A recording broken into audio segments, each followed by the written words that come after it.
निर्मल खत्री जी, प्रदीप माथुर जी, जुबैर खान जी, मेहरबान आलम जी, शशि बलिया जी, नोमान मसूद जी, पंकज मलिक जी, मुकेश चौधरी जी, कांग्रेस पार्टी के हमारे सब नेता,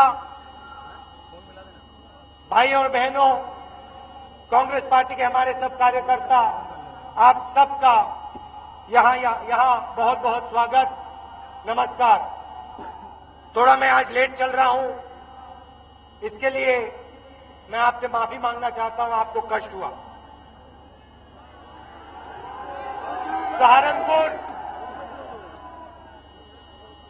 सहारनपुर वुड कार्विंग का एक शहर है, यहां आर्टिजनशिप है। आज सुबह में ब्रास के जो कसगार होते हैं उनसे मिला और उनसे काफी बातचीत की। देखिए, चुनाव आता है और विपक्ष के लोग शुरू हो जाते हैं। 2004 में एनडीए की सरकार थी और उन्होंने एक गुब्बारा हवा में उछाला, इंडिया शाइनिंग का गुब्बारा, शायद आपको याद होगा। गुब्बारा ऊपर फेंका और उन्होंने हिंदुस्तान को बताया कि भैया इंडिया शाइनिंग, हिंदुस्तान चमक रहा है, आप एनडीए को वोट दीजिए। गरीबों ने एक दूसरे से बात की, एक दूसरे से पूछा, भाई क्या हिंदुस्तान चमक रहा है? किसानों ने अपने आप से पूछा, भाई क्या ये हिंदुस्तान चमक रहा है? और जब चुनाव हुआ, बटन दबे तो बीजेपी का जो इंडिया शाइनिंग का गुब्बारा था वो धड़ाक से बोला, हवा में खत्म हो गया। भैया देखिए, पिक्चर बनती है, जैसे धूम पिक्चर थी, याद है आपको? फिर धूम पिक्चर बनी, ठीक से चल गई, तो फिर धूम 2 आई, दूसरी पिक्चर। वैसे ही इनकी जो पिक्चर फेल हुई एनडीए वालों की, इंडिया शाइनिंग वाली, उन्होंने सोचा कि फेल पिक्चर को एक बार फिर सिनेमा हॉल में डालते हैं। 2009 में फिर से उन्होंने शुरू किया, गुब्बारा एक और फुलाया और ऊपर फेंका, इंडिया शाइनिंग का गुब्बारा। 2004 वाली पिक्चर फेल हो गई, इन्होंने सोचा भैया लगा लेते हैं। 2009 में वोटिंग का समय आया, आपने बटन दबाया और बीजेपी की दूसरी पिक्चर भी फेल, धड़ाम से उनका जो गुब्बारा था वो भी बैठ गया। अब ये आए, इनके जो डायरेक्टर लोग हैं बैठे, इन्होंने कहा भैया इंडिया शाइनिंग तो फेल हो गई, पार्ट 1 फेल हो गई, पार्ट 2 फेल हो गई, अब क्या करें? तो इन्होंने अपना नया निकाला है, गुजरात मॉडल। अब ये गुब्बारा इन्होंने उछाला है और पहले इसमें ये हवा भरते थे, अब इसमें उन्होंने गैस भरी है, पूरा गैस भरा है, इसमें गैस भरा है और ऊपर गुब्बारा दिख रहा है आपको गुजरात शाइनिंग का। अब 2014 में भैया बटन दबाने का समय आएगा, हिंदुस्तान का गरीब, मजदूर, किसान बटन दबाएगा और देखना जैसे बटन दबेगा धड़ाम से गुब्बारा बोलेगा। कांग्रेस पार्टी ने पिछले 10 सालों में क्या किया? गरीबों के लिए हम लड़ाई लड़े। 2004 में, 2009 में हमने मैनिफेस्टो में लिखा था, सरकार बनेगी तो गरीबों की बनेगी और सबकी बनेगी, किसी एक जात की नहीं बनेगी, किसी एक धर्म की नहीं बनेगी, किसी एक प्रदेश की नहीं बनेगी, सबकी बनेगी।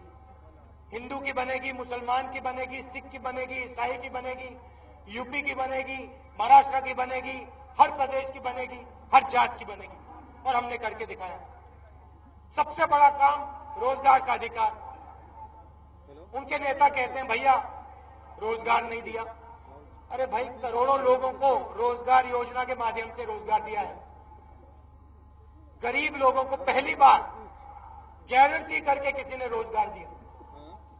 सिर्फ रोजगार नहीं दिया, पास गए, उनसे पूछा भैया क्या चाहते हो आप। उन्होंने हमें बताया देखिए रोजगार आपने दे दिया, पेट में भोजन चाहिए हमें।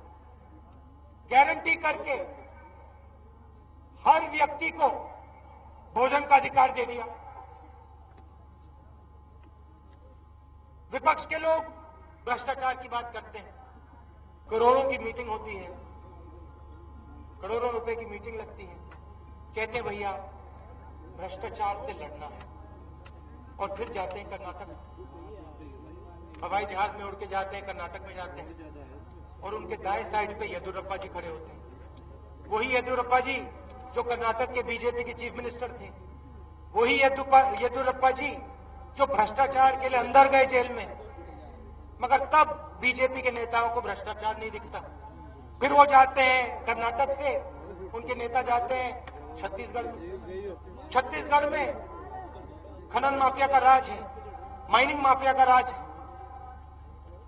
मगर उनको वहां भ्रष्टाचार नहीं दिखता। फिर वो जाते हैं मध्य प्रदेश, वहां उनको भ्रष्टाचार नहीं दिखता। फिर कैबिनेट मीटिंग होती है, उनकी कैबिनेट में 3 लोग हैं जो जेल में थे, उनको वहां भी भ्रष्टाचार नहीं दिखता। आरटीआई कौन लाया? बीजेपी नहीं लाई, समाजवादी पार्टी नहीं लाई, बीएसपी नहीं लाई, कांग्रेस पार्टी लाई। क्यों लाई? क्यों लाई? क्योंकि हम चाहते थे कि जो बंद कमरों में छुपा रहता है, जो मंत्रियों के ऑफिस में छुपा रहता है, जो ब्यूरोक्रेट्स के ऑफिस में छुपा रहता है, वो आपके भी हाथ पहुंच जाए, वो आपको भी मालूम हो जाए क्या हो रहा है, बड़े बड़े अफसरों के कमरों में क्या हो रहा है आपको भी मालूम हो जाए। सूचना का अधिकार हमने आपको दिया, आरटीआई दिया, और आज कोई भी हिंदुस्तान का व्यक्ति उठा के आरटीआई लिख सकता है, पूछ सकता है कि भैया क्या हुआ यहां पे। और बड़े बड़े अफसरों को, प्रधानमंत्री तक जवाब देना पड़ता है। उदाहरण देता हूं, कुछ महीने पहले मैंने प्रधानमंत्री जी को एक चिट्ठी लिखी, उसमें मेरी मन की बात थी। किसी ने आरटीआई लिख दिया भैया कि राहुल गांधी ने प्रधानमंत्री को क्या लिखा। कुछ दिन बाद मैंने अखबार खोला, मेरी चिट्ठी मुझे अखबार में दिखाई दी। अब देखो, प्रधानमंत्री आपसे कुछ नहीं छुपा सकता, मंत्री आपसे कुछ नहीं छुपा सकता, ब्यूरोक्रेट आपसे नहीं छुपा सकता। इससे बड़ा औजार भ्रष्टाचार के खिलाफ है ही नहीं। और दिया किसने? हमने दिया। लोकपाल बिल की चर्चा हुई, बड़े भाषण लगे, बिल किसने पास किया? किसने दिया आपको बिल? बीजेपी के लोगों ने नहीं दिया, कांग्रेस पार्टी के लोगों ने दिया, हमने दिया। हम खड़े हुए, हम लड़े, हमने दिया। ठीक है, अब मैं आपसे सवाल पूछना चाहता हूं। सबसे बड़ा औजार आरटीआई, दूसरा औजार लोकपाल बिल। अच्छा भैया मुझे एक बात बताइए, अगर सबसे बड़ा औजार आरटीआई है और दूसरे नंबर पे लोकपाल बिल है, तो गुजरात में आरटीआई कमिश्नर क्यों नहीं आया? जब तक कोर्ट ने दबाकर सरकार पे दबाव नहीं डाला, तब तक आरटीआई कमिश्नर नहीं आया।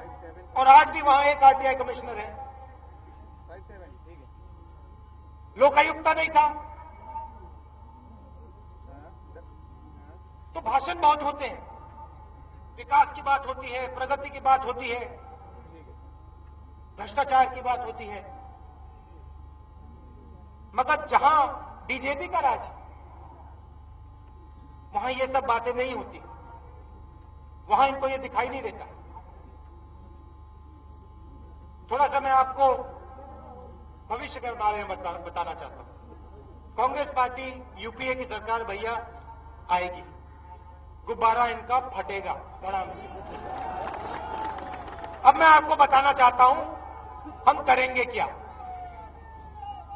15 करोड़ लोगों को हमने गरीबी रेखा से निकाला, उनके पैरों के नीचे अधिकार का फर्श बनाया, रोजगार, भोजन, शिक्षा। अब हम 2 और अधिकार देने वाले हैं। एक अधिकार, स्वास्थ्य का अधिकार। राजस्थान में हमने एक योजना चलाई थी, महाराष्ट्र में चलाई थी, जहां गरीबों को हम मुफ्त में दवाई देते हैं। और वहां राजस्थान में, महाराष्ट्र में, केरला में बहुत फायदा हुआ। गरीब लोगों को बहुत फायदा हुआ। ये हम पूरे हिंदुस्तान में लागू करने वाले हैं कि एक गरीब ना हो। देखिए, आप मजदूरी करते हो, 2 दिन आप मजदूरी करते हो, फिर बीमार हो जाते हो, और जो आपके 2 दिन 3 दिन में मजदूरी से पैसा मिलता है वो दवाइयों में आप जला देते हो। अब हम आपको स्वास्थ्य का अधिकार देंगे, दवाई देंगे, और अस्पताल के दरवाजे आपके बच्चों के लिए भी खोलेंगे। पहली बात। दूसरी बात, इंदिरा गांधी जी ने कहा था रोटी कपड़ा मकान। अब हम आपके सर के ऊपर छत का अधिकार डालना चाहते हैं। जो गरीब है, चाहे वो शहरों में हो, गांव में हो, हम आपको छत का अधिकार देंगे जब हमारी सरकार बनेगी। ये बातें गरीबों के लिए हैं। अब एक नया वर्ग तैयार हुआ है। 15 करोड़ लोग गरीबी से निकले हैं और 70 करोड़ लोग गरीबी रेखा के ऊपर हैं और मिडिल क्लास के नीचे हैं। और शायद इस भीड़ में ऐसे बहुत सारे लोग हैं। ये कौन लोग हैं? ये वो लोग हैं, बुनकर, जो रिक्शा चलाते हैं, बढ़ई, जो टैक्सी चलाते हैं, ट्रक चलाते हैं, स्कूटर चलाते हैं, जो चौकीदारी करते हैं, जो अपना पसीना देते हैं इस देश में रोज। उनसे आज सुबह में मिला, ब्रास के जो कारीगर हैं उनसे मिला, और यहां जो लकड़ी के कारीगर हैं उनकी मैं बात कर रहा हूं। 70 करोड़ लोग जो अपने आप से रोज पूछते हैं कि भाई हमारे बच्चे को सही शिक्षा मिल रही है या नहीं। हम आपकी लड़ाई लड़ना चाहते हैं। और 70 करोड़ लोगों को आने वाले 5 सालों में हम मिडिल क्लास में डालना चाहते हैं। हम आपके बच्चों को अंग्रेजी सिखाना चाहते हैं। हम आपके बच्चों को अच्छी शिक्षा देना चाहते हैं, और हम आपको स्वास्थ्य देना चाहते हैं, स्वास्थ्य का अधिकार देना चाहते हैं। यहां बहुत सारे युवा दिख रहे हैं मुझे। पिछले 5 सालों में मनरेगा हमने दिया, मगर एक और बहुत बड़ा काम किया। हिंदुस्तान का सबसे बड़ा इंफ्रास्ट्रक्चर प्रोजेक्ट, दिल्ली से लेकर मुंबई, मुंबई से लेकर चेन्नई और दिल्ली से लेकर कलकत्ता, हमने एक कॉरिडोर बनाया है। रेलवे लाइन लगाई है, बिजली का साधन, पानी का साधन किया है, और एक प्रकार से ये हिंदुस्तान की मैन्युफैक्चरिंग की रीढ़ की हड्डी हमने बनाई। वहां हजारों उद्योग लगेंगे। उत्तर प्रदेश से निकलता है, दिल्ली से लेकर बंगाल तक जाता है, और वहां हजारों उद्योग लगेंगे। और ये जो यहां युवा दिख रहे हैं, वहां आपको रोजगार मिलेगा आने वाले महीनों में। मैं चाहता हूं कि जो आज घड़ी पहनते हो आप, जो जूते पहनते हो, जो टेलीफोन इस्तेमाल करते हो, ये आज चीन में बनते हैं। मैं चाहता हूं कि आने वाले समय में ये सब हिंदुस्तान में बने, और इसको ये हमारा जो युवा खड़ा है बनाए।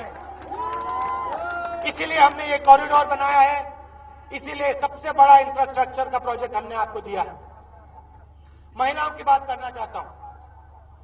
महिलाओं को आगे बढ़ाने, अगर हम महिलाओं को नहीं आगे बढ़ाएंगे तो ये देश आगे नहीं बढ़ सकता। और यहां महिलाएं बैठी हैं, मैं आपको कहना चाहता हूं कि पार्लियामेंट में हमने आपको रिजर्वेशन देने की कोशिश की। लोकल बॉडी में, पंचायत में हमने 50% रिजर्वेशन दे दी, मगर उस बिल को लोकसभा और विधानसभा के आरक्षण के बिल को विपक्ष के लोगों ने रोका है।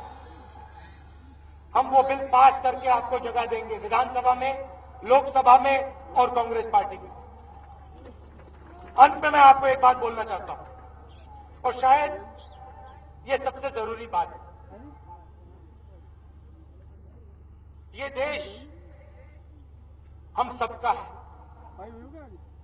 ये किसी एक जात का नहीं है, किसी एक धर्म का नहीं है। और बीजेपी के लोग कहते हैं कि कांग्रेस पार्टी को हिंदुस्तान से मिटाना है। और मैंने उनको जवाब दिया कि देखिए, कांग्रेस पार्टी एक पार्टी नहीं है, कांग्रेस पार्टी एक विचारधारा है और बहुत पुरानी विचारधारा है, हजारों साल पुरानी विचारधारा। विचारधारा क्या है कि हिंदुस्तान में जो भी रहता है एक दूसरे से प्यार करके रहता है, मिल के रहता है, भाईचारे के साथ रहता है, क्रोध के साथ, गुस्से के साथ नहीं रहता।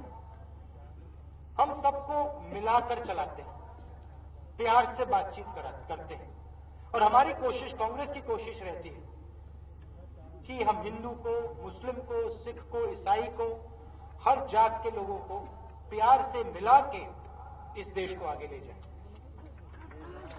इसके बिना ये देश आगे नहीं बढ़ सकता है। विपक्ष के लोग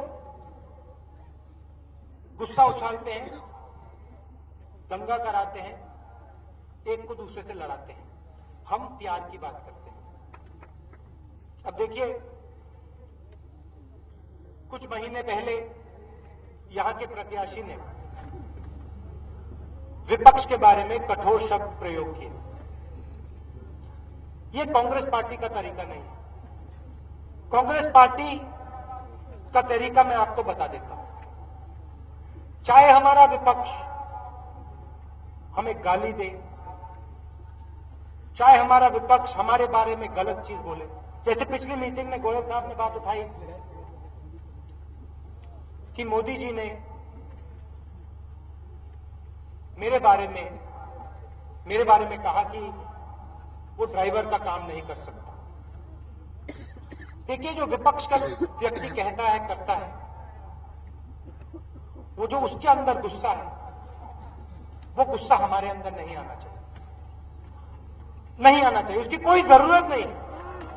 हमें प्यार से काम करना चाहिए, हमें दिल से काम करना चाहिए और लड़ना जरूर चाहिए हिंदुस्तान के लिए, एकता के लिए, प्यार के लिए, मगर कठोर शब्द का प्रयोग नहीं करना चाहिए।